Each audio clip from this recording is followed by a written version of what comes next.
नमस्कार मित्रों, मैं हूं आपका अपना भाई भूपेंद्र सिंह राठौड़। आज फिर से आपके सामने एक नया वीडियो लेकर प्रस्तुत हुआ हूं। आज के वीडियो का शीर्षक रहेगा भाई जैसा कोई नहीं। वाकई मित्रों, इस संसार पे धन दौलत ऐशो आराम कितनी भी इकट्ठी कर लो, लेकिन अपने भाई जैसा कोई नहीं होता है। ये बात मित्रों हम नहीं कह रहे हैं, ये बात वाकई सत्यता है। मित्रों, बात उस समय की है जब भगवान राम और रावण का युद्ध चल रहा था। तब रावण भी नाना प्रकार की शक्तियां भगवान श्री राम के ऊपर फेंक रहा था। इधर प्रभु श्री राम भी नाना प्रकार की शक्तियां रावण के ऊपर चला रहे थे, लेकिन रावण मर नहीं रहा था। तभी विभीषण, जो रावण के छोटे भाई थे, विभीषण ने आकर प्रभु श्री राम के कानों में जैसे ही कुछ कहा, वैसे ही रावण मुस्कुरा गया और रावण समझ गया कि अब मेरा अंतिम समय आ गया है। और प्रभु श्री राम ने विभीषण के कहे जाने पर 31 बाणों का प्रयोग किया और रावण धराशाही हो गया। रामायण में कहा भी गया है, तुलसीकृत रामायण में, कि 31 बाण छोड़ रघुवीरा, तम मरिहै रावण बलवीरा। तो प्रभु श्री राम ने 31 बाणों को एक साथ छोड़ा। एक बाण जाकर रावण की नाव में लगा और रावण धराशाही हो गया। रावण जब मरणासन अवस्था में था, तब प्रभु श्री राम ने रावण के पास आकर कहा, हे महापंडित, हे महाज्ञानी रावण, आज आप इन सभी को ये बताओ, आपका अंतिम समय आ गया है। जाने से पहले एक बात बता दो कि वही रावण जिसके सामने यक्ष गंधर्व देवता नाग मुनि नर सब सामने नहीं पड़ते थे, जिसके नाम से लोग कांपते थे, वही रावण आज इस अवस्था को कैसे पहुंच गया। मित्रों, रावण ने प्रभु श्री राम की तरफ देखा और कहा, हे सर्वज्ञ व्यापी श्री राम, आपसे क्या छुपा है, आप तो सभी कुछ जानते हैं। प्रभु श्री राम ने कहा, हे महाज्ञानी पंडित, मैं जानता हूँ, अगर मैं कहूँगा तो ये लोग मानेंगे नहीं, इसलिए आप अपनी ही वाणी द्वारा इन्हें बताओ कि आप इस अवस्था पर कैसे आए। तब रावण ने कहा, हे राम, देखा जाए तो हमारी और आपकी कोई तुलना नहीं है। आप क्षत्रिय वंश में हैं और हम ब्राह्मण वंश में हैं। आप हमसे उम्र में छोटे हैं और हम उम्र में भी बड़े हैं। आपने विश्वामित्र जी के पास वेदों का ज्ञान किया है और हमें 4 वेद 6 शास्त्र कंठस्थ याद हैं। आपका रघुवंश और हमारी लंका नगरी में आपसे बड़ा परिवार भी मेरा है। आप किसी मायने में हमसे बड़े नहीं हैं।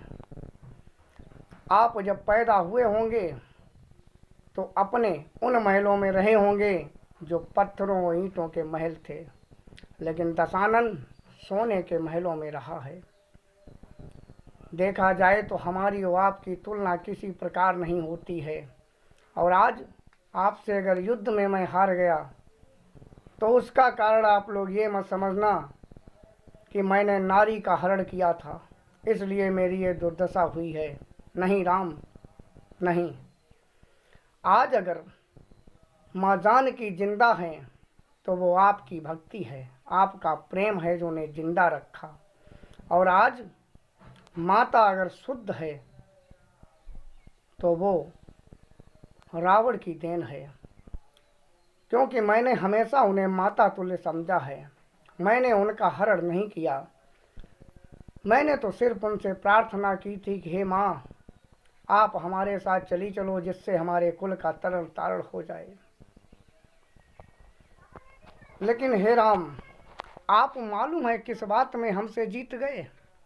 प्रभु श्री राम मुस्काए और बोले, दशानन हमें नहीं पता, आप बताओ।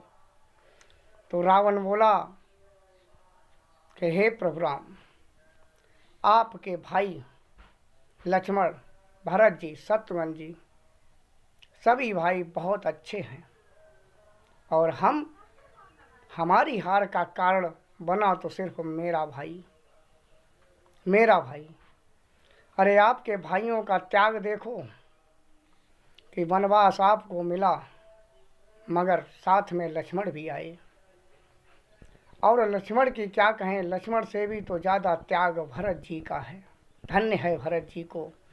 रावण ने जब यूँ बोला कि धन्य है भरत जी को, तो लखनलाल को थोड़ा बुरा लगा। लखनलाल ने कहा, हे दशानन, मैं रहता हूँ अपने भैया राम के साथ, भरत नहीं। तो बोले, हे लक्ष्मण, तुमने अपना त्याग देखा है, लेकिन तुम्हें नहीं मालूम भरत तुमसे भी बड़ा त्यागी है। अरे तुम तो इस जमीन पर आसन लेते हो भैया राम की रक्षा के लिए, लेकिन भरत वहाँ सोता है जमीन पर भी गड्ढा खोद कर। भरत का मानना है कि जमीन पर तो मेरे बड़े भैया राम का आसन है, और छोटा भाई वहाँ नहीं सो सकता जहाँ पर भैया राम का आसन है। इसलिए वो अपने ही नंदीग्राम में, अपनी ही कुटिया में गड्ढा खुदवाकर जमीन के अंदर सोते हैं। धन्य है ऐसे भाइयों के त्याग को। और एक हमारा भाई विभीषण जो छोटी सी विवाद पर आपसे मिल गया। तो हे राम, मैं इसलिए नहीं हारा कि मैं कमज़ोर पड़ गया। मैं कमज़ोर पड़ा तो सिर्फ अपने भाई के कारण। अगर मेरा भाई आपकी तरफ ना होता तो ये दशानन, ये लंकेश कभी नहीं हारता। तो वाकई मित्रों, चाहे दशकंदर रावण रहा हो या पंपापुर का राजा वाली रहा हो, आप सोचें, भारत में इतिहास बड़े पड़े हैं कि वाली जैसा भी कोई नहीं हुआ। कोई ऐसा बलि नहीं हुआ जो वाली के सामने आकर कुश्ती मांग देता, क्योंकि वाली ब्रह्मा जी से वरदान प्राप्त था कि उसकी आधी ताकत खींच लेता। माना जाए तो भूमंडल का सबसे महान बलि था वाली, और इधर दशानन रावण, जिसके यहाँ काल तक पार्टी पर बंधा था। अब आप सोचिए कि उस जमाने में कितने ही वैभवशाली ये परिवार थे। जब इन्हें दुनिया में कोई लड़ने वाला नहीं था तो इन्हें हरा ही कौन सकता था। ये हारे तो अपने भाइयों के कारण हारे। मित्रों, वीडियो अच्छा लगे या ख़राब लगे, लेकिन चिंतन करके अवश्य देखना कि जिसके साथ भाई हैं उसकी ही विजय है। इसलिए हमारा आप सभी से यही निवेदन रहेगा कि जहाँ तक हो सके अपने भाइयों में प्रेम बना कर रखें। आगे इस वीडियो में क्या कहें, आप लोग खुद समझदार हैं। बोल भगवान श्री रामचंद्र की जय।